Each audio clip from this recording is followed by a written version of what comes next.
Hello. Semester 6 के लिए जिनका मेन हिंदी है उनके लिए पेपर 21 का एक प्रश्न यह है कि अ, कबीर की भक्ति भावना पर प्रकाश डालिए। इस प्रश्न को अन्य और रूप से भी पूछा जा सकता है, जिसमें कबीर पहले भक्त है बाद में कवि। इस कथन के संदर्भ में कबीर की भक्ति भावना पर प्रकाश डालिए, अथवा निर्गुण भक्ति की सभी विशेषताएं कबीर की भक्ति में है, सोदाहरण चर्चा कीजिए। अथवा निर्गुण भक्ति धारा के प्रवर्तक के रूप में कबीर की भक्ति भावना स्पष्ट कीजिए। अथवा कबीर जितने कवि हैं उतने साधक भी कथन की चर्चा कीजिए। अथवा ज्ञानाश्रयी भक्ति की विशेषताओं के आधार पर कबीर का मूल्यांकन कीजिए। इस प्रश्न के उत्तर में हम देखेंगे प्रस्तावना, कबीर के दार्शनिक सिद्धांत, नाम महिमा, गुरु की महिमा, प्रेम तत्व, निर्गुण ईश्वर की उपासना, धार्मिक बाह्याडंबर का खंडन, उपसंहार। इन मुद्दों को लेकर इतने सभी प्रकार के प्रश्न के उत्तर इसी मुद्दों में आ जाते हैं, और इस प्रकार हम इस प्रश्न का उत्तर इन मुद्दों के आधार पर देखेंगे। तो उत्तर की तरफ हम चलते हुए देखते हैं कि रामानंदी संप्रदाय के अनुयायी होने के कारण कबीर की मूल विचार भूमि चिंतन की है। उन पर नाथ पंथ का गहरा प्रभाव था। उनकी भक्ति का आधार सांख्य दर्शन है, जो अद्वैत के निकट है। वे निर्गुण निराकार के उपासक हैं, परंतु उसमें सूफियों के प्रेम की पीड़ा भी है। उपासना के क्षेत्र में वे ईश्वर के प्रति पूर्ण समर्पण और अहेतुक भक्ति के पक्षधर थे।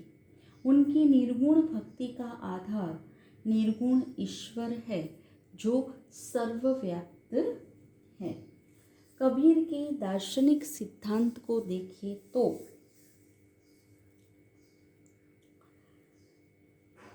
कबीर की भक्ति में भारतीय दार्शनिकों तथा नाथ योगियों का प्रभाव है। वे शंकराचार्य के अद्वैतवाद का स्वीकार करते हैं, साथ ही इस्लाम के सूफियों का भी इनमें प्रभाव है। वे कहते हैं कि जल में कुंभ, कुंभ में जल, बाहर भीतर पानी। जल में कुंभ, कुंभ में जल, बाहर भीतर पानी। फूटा कुंभ, जल जल ही समाना, यत तत् कथो ज्ञानी। फूटा कुंभ, जल जल ही समाना, यह तत् कथो ज्ञानी। कबीर दार्शनिक तौर पर आत्मा और परमात्मा के मिलन के मोक्ष का उपाय मानते हैं। वे अपने आप को राम की बहुरिया कहते हैं, जो सूफियों की लाक्षणिकता है। आगे हमने देखा कि इस्लाम सूफियों का प्रभाव किस प्रकार इन पर था, कि उन्होंने कहा कि यह संसार एक सागर है और इसमें ईश्वर है, और ईश्वर में यह संसार है। यानी कि जल सागर है और कुंभ ईश्वर है, और जल में कुंभ यानी सागर में ईश्वर, कुंभ में जल यानी ईश्वर में सागर यानी कि सृष्टि, बाहर भीतर पानी यानी सृष्टि में सभी जगह पर ईश्वर ईश्वर और ईश्वर ही है। अपने अंदर झांक के देखिए, आत्मज्ञान कीजिए, अपनी आत्मा को समझिए, तो वहाँ भी ईश्वर है। और बाहर कहीं पर दुनिया को, सृष्टि को देखेंगे तो प्रकृति के हर तत्व में ईश्वर प्राप्त होते हैं। यदि हमको आत्मज्ञान हो जाए तो फूटा कुंभ जल जल ही समाना। तो कबीर कहते हैं कि जब कुंभ फूट जाए तो कुंभ सागर में यानी कि सृष्टि में ही है, ईश्वर सृष्टि में ही है और सृष्टि में ही ईश्वर है, ईश्वर में ही सृष्टि है। यदि कुंभ यानी ईश्वर रूपी आत्मज्ञान जो हमारा है वह हमें मिल जाए तो हम इस जल में समा जाते हैं। यह बात ज्ञानी जो होते हैं वह कह गए हैं, ऐसा कबीर जी कहते हैं। साथ ही में वे अपनी आप को हरि मेरे पीऊ, मैं हरि की बहुरियाँ, ऐसा भी कहते हैं। इस प्रकार वे दार्शनिक रूप से निर्गुण निराकार ब्रह्म के उपासक थे।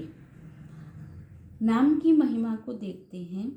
कबीर निर्गुण ब्रह्म के उपासक थे। निर्गुण ब्रह्म के संबंध में अपने मत के लिए उन्होंने तर्क और बुद्धि का सहारा लिया था, लेकिन उपासना के क्षेत्र में वे ईश्वर के प्रति पूर्ण समर्पण और अहेतुक भक्ति के पक्षधर थे। निर्गुण ईश्वर जो आत्म रूप में जीव में स्थित है और ब्रह्म रूप में सारी सृष्टि में और उससे परे भी है, उसे व्यक्त करने के लिए कबीर नाम का सहारा लेते हैं। निर्गुण ब्रह्म ईश्वर को व्यक्त करने के लिए वे कबीर नाम का सहारा लेते हैं। राम का नाम ही उस परम सत्ता की अभिव्यक्ति है। कबीरदास अपने गुरु के प्रति कृतज्ञता प्रकट करते हुए कहते हैं कि उन्होंने राम नाम का मंत्र दिया है। राम नाम में जो आनंद है वह किसी और वस्तु में नहीं, केवल हरि नाम का स्मरण ही भक्ति है। शेष सब कुछ अपार है। हरि के नाम की चिंता ही एकमात्र सच्ची चिंता है। शेष सब चिंताएं व्यर्थ है, क्योंकि उन चिंताओं से हम काल के पाश अर्थात मौत के बंधन से मुक्त नहीं हो सकते। कबीरदास राम और राम के नाम को एक दूसरे से अभिन्न मानते हैं। नाम स्मरण के आगे न वे वेद और कुरान को आवश्यक समझते हैं, न समाज और पूजा को। न व्रत उपवास जरूरी है, न ही रोजा। नाम ही ब्रह्म है और नाम ही भ्रम से मुक्ति प्रदान करने वाला। लेकिन इस नाम की महिमा बिना गुरु के प्राप्त नहीं होती। इस प्रकार उन्होंने नाम की महिमा को बताया है और साथ में गुरु की महिमा को भी बताया है, और गुरु के नाम की महिमा को भी बताया है। बिना गुरु के कुछ भी प्राप्त नहीं होता। अब गुरु की महिमा को उन्होंने किस प्रकार बताया है वह हम देखते हैं।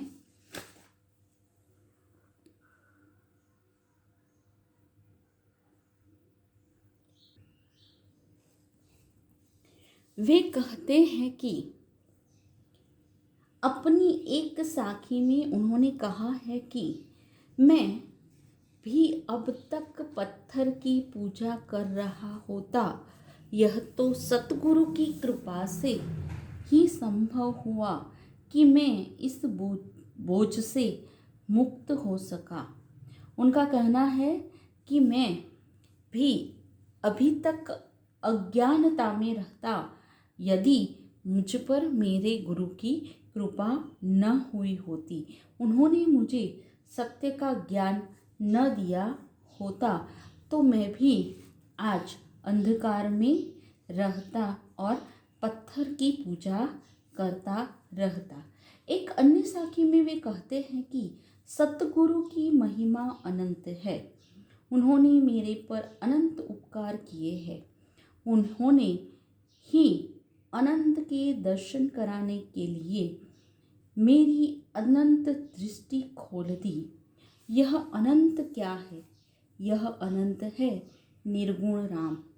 निर्गुण राम का नाम संक्षेप में राम राम मेरे लिए तो गुरु गोविंद से भी बड़े हैं, क्योंकि उन्हीं की कृपा से मेरा गोविंद से साक्षात्कार हुआ है।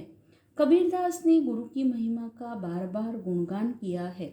इससे यह प्रकट होता है कि कबीर को सचमुच किसी गुरु से ही सत्य का ज्ञान हुआ, जिसे उन्होंने अपनी वाणियों में व्यक्त किया।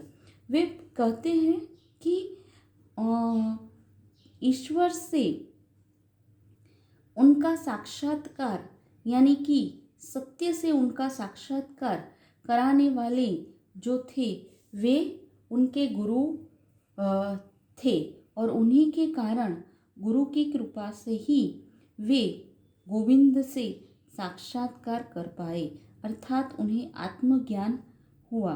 गुरु की महिमा का वे बार बार अपने साखियों शब्द में वे गुणगान किया करते हैं। इससे यह स्पष्ट होता है कि उन्हें सही में किसी गुरु से सत्य का ज्ञान हुआ था, और इसी कारण वे गुरु की महिमा का वर्णन अपने साहित्य में बार बार करते रहते हैं।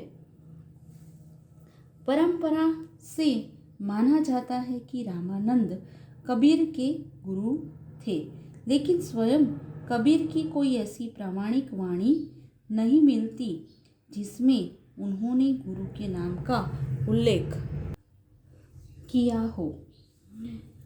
कुछ जगह उन्होंने अपने विवेक को गुरु कहा है, तो कुछ जगह वे ईश्वर को ही गुरु मानते नजर आते हैं।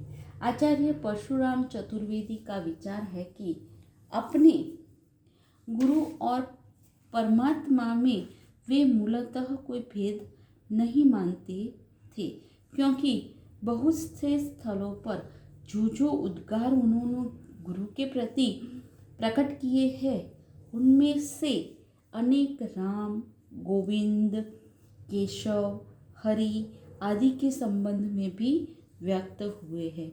परशुराम चतुर्वेदी जी ने यह बात कबीर साहित्य चिंतामणि में प्रस्तुत की है।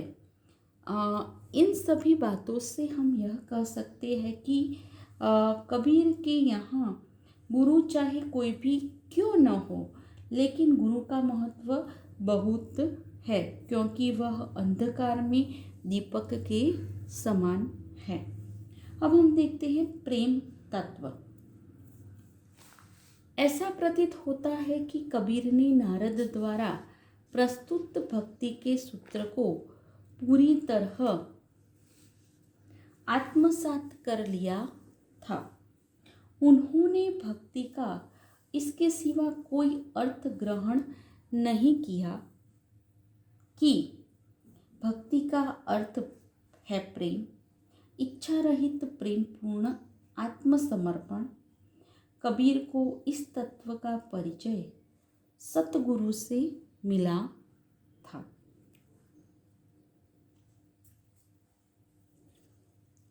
वे कहते हैं कि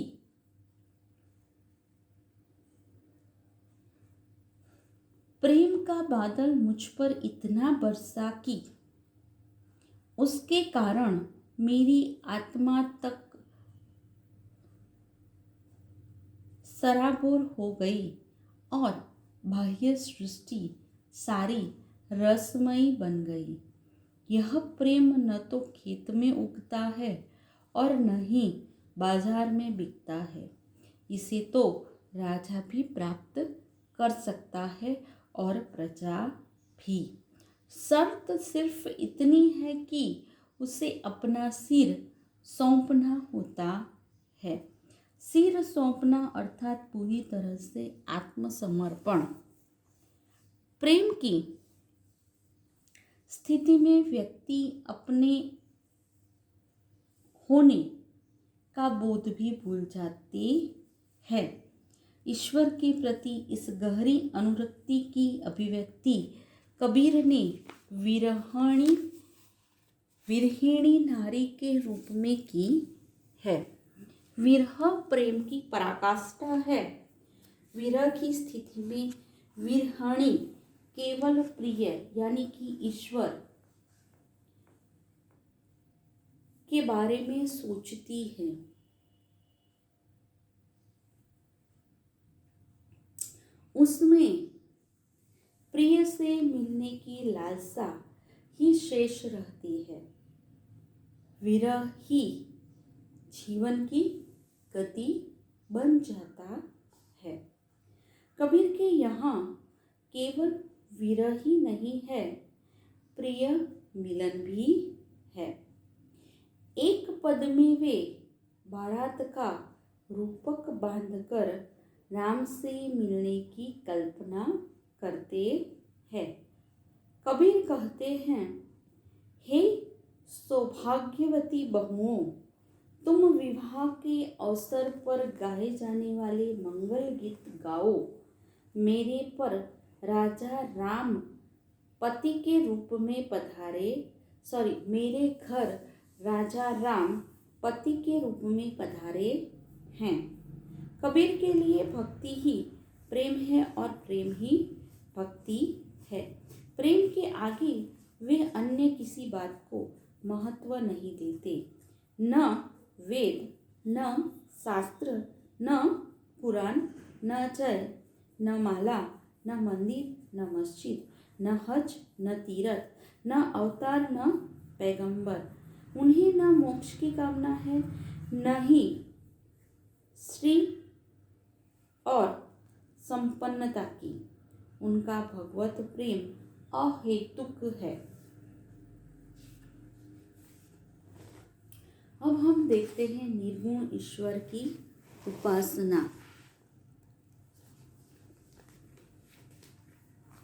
कबीर ईश्वर को निर्गुण निराकारी मानते थे, जो अद्वैतवाद के ब्रह्म और इस्लाम के एकेश्वरवाद के निकट है।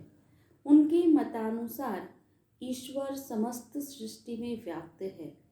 वह मनुष्य या अन्य प्राणियों का रूप नहीं धारण करते। वह एक ऐसा ईश्वर है जो सभी तरह के गुणों से परे है। उसका न कोई रूप है, न आकार।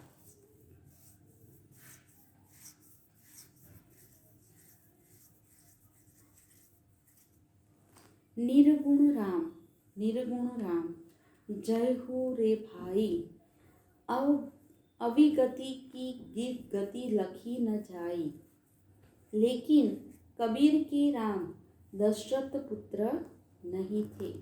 वे स्पष्ट घोषणा करते हैं, दशरथ सुत तिहूँ लोक बखाना, राम नाम का मरम है आना। कबीर उस ईश्वर की भक्ति करते हैं जो पिंड में भी है, ब्रह्मांड में भी है और इन दोनों से परे भी। वे ईश्वर के नाम को लेकर विवाद को व्यर्थ समझते हैं। वे उसे राम भी कहते हैं, रहीम भी, अल्लाह भी और गोविंद भी। उनका आग्रह नाम पर नहीं बल्कि भावना पर है।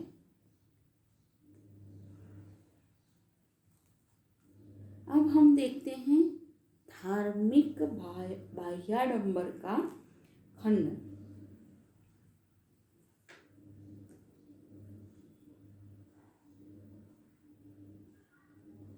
कबीर ने विभिन्न धर्मों में प्रचलित कर्म कांडों का विरोध इसलिए नहीं किया था कि वे उन धर्मों को हीन बताना चाहते थे। वे मानते थे कि ये कर्मकांड मनुष्य को ईश्वर से विमुख कर देते हैं। उनमें उन्हें किसी सत्य का दर्शन नहीं हुआ। वे माला, रोजा, उपवास, तीर्थ यात्रा, मुंडन आदि पर विश्वास नहीं करते थे। उनकी भक्ति में सभी तीर्थ अपने आप में ही होते हैं। मन मथुरा, दिल द्वारिका, काया काशी जानी, दसवा द्वारा देहुरा, ता में ज्योति पिछाणी। कबीर मानते हैं कि हाथ में माला चलती रहे और मन कहीं डोलता रहे, ऐसी माला फेरने से क्या लाभ। यदि सिर मुंडाने से हरि मिलते हैं तो हर किसी को सिर मुंडा लेना चाहिए। भेड़ तो कई बार मुंडी जाती है, फिर उसे वैकुंठ क्यों नहीं मिलता। कबीर मुसलमानों को बाह्याचारों का भी तर्कबद्ध तरीके से खंडन करते हैं। वे दिन भर तो रोजा रखते हैं और रात को पशु हत्या करते हैं। उनका एक कर्म तो बंदगी है और दूसरा हिंसा है, तो ईश्वर कैसे प्रसन्न होंगे। काकर पत्थर जोड़ी के मस्जिद लई चुनाए, ता चढ़ी मुल्ला बांग दे, क्या बहरी हुई खुदाई।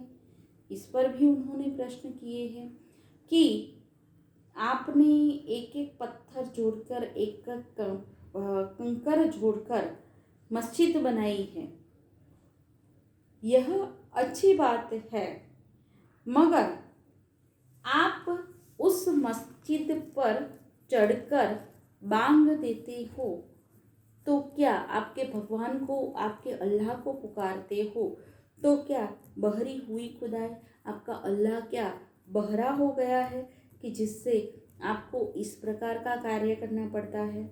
इस प्रकार कबीर की भक्ति आत्म केंद्रित है। बाह्याडंबर या कर्मकांडों में वे विश्वास नहीं करते। उपसंहार के रूप में हम देखें तो निर्गुण भक्ति काव्य के प्रवर्तक कबीर की भक्ति सही मायनों में हृदय की भक्ति है।